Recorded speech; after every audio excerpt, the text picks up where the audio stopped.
Enseignement numéro 2. Les 7 églises de la sainteté de l'Éternel Dieu. Sur le chemin de la vie éternelle, l'Éternel se donne aux humains par 7 esprits en lesquels ils doivent apprendre à lui ressembler. La présence des 7 esprits de Dieu aux 7 églises, aux 7 chandeliers de Dieu, doit successivement ou parallèlement croître en chaque être humain ayant choisi de vivre éternellement. Le premier esprit, l'esprit d'obéissance ou soumission à la volonté du Père. C'est le premier en lequel tout humain a été appelé à croître. Le péché ainsi considéré, dont le salaire est la destruction ou mort, n'est rien d'autre que désobéissance, par l'éloignement du chemin menant à l'Éternel Dieu, qui appelle tout humain à retourner vers lui pour vivre éternellement en son âme. Chaque être humain est appelé à cet effet, à grandir en obéissance au Père jusqu'à la perfection.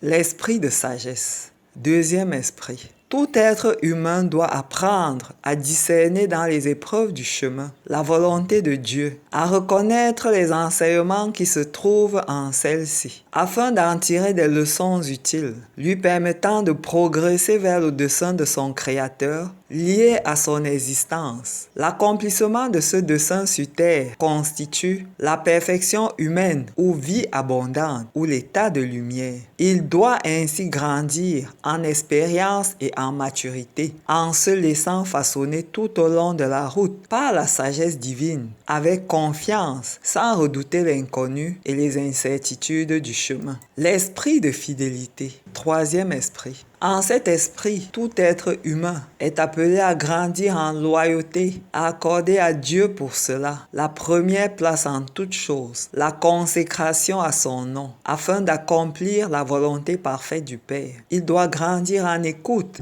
et compréhension de sa volonté. Surmonter à cet effet toutes les influences qu'il peut subir par la chair et à en devenir de moins en moins dépendant. Il doit s'attacher à servir l'Éternel selon le dessein pour lequel celui-ci l'a créé. 4. L'esprit de vérité. Il enseigne aux êtres humains les principes et lois de la vie. L'Éternel Dieu a bâti l'univers suivant des principes et des lois qui le gouvernent afin de créer, manifester, renouveler et multiplier sans cesse la vie. Aussi, rien de ce qui vient s'y opposer ne peut survivre durablement. Tout être humain qui veut vivre éternellement doit apprendre à connaître, accepter et respecter ceci, c'est-à-dire établir sa conduite d'après ceci. Le premier d'entre eux est l'amour. 5. L'esprit de lumière. C'est l'esprit de la manifestation matérielle de la présence de l'Éternel Dieu. Les signes, les œuvres ou les fruits que chaque humain porte doivent ainsi révéler la présence de son esprit en lui. Ainsi, l'amour, la compassion ou le pardon, lorsqu'il se manifeste en une personne, donne à voir des œuvres marquées par ces expressions de l'identité de Dieu qui sont aussi appelées fruits de l'esprit. 6. L'esprit de justice. C'est l'esprit de Dieu en lequel chaque être humain est appelé à grandir en sa lumière, en agissant selon la vérité et en pratiquant des œuvres de droiture et d'équité pour manifester de manière irréprochable la volonté du Père. Il doit à cet effet apprendre à veiller sur ses voies et grandir dans la communion avec Jésus-Christ jusqu'à atteindre l'unité avec le Père. 7. L'esprit de miséricorde. C'est l'amour de Dieu qui apprend à l'humain le pardon, la compassion, la charité, l'altruisme et tout ce qui l'amène à aller au-delà de ce qui est vrai. La loi divine par laquelle l'éloignement de Dieu a pour conséquence la destruction de l'âme, pour parvenir ainsi à ce qui est bon pour l'Éternel. Qu'aucune âme ne se perde et que la grâce de son esprit atteigne les plus faibles, afin qu'un plus grand nombre d'humains retrouvent le bon chemin et parviennent à la vie éternelle, aidés par leurs semblables. L'être humain par cet esprit apprend à servir le plan de l'Éternel dans la vie de ses semblables et dans la création. Il y a donc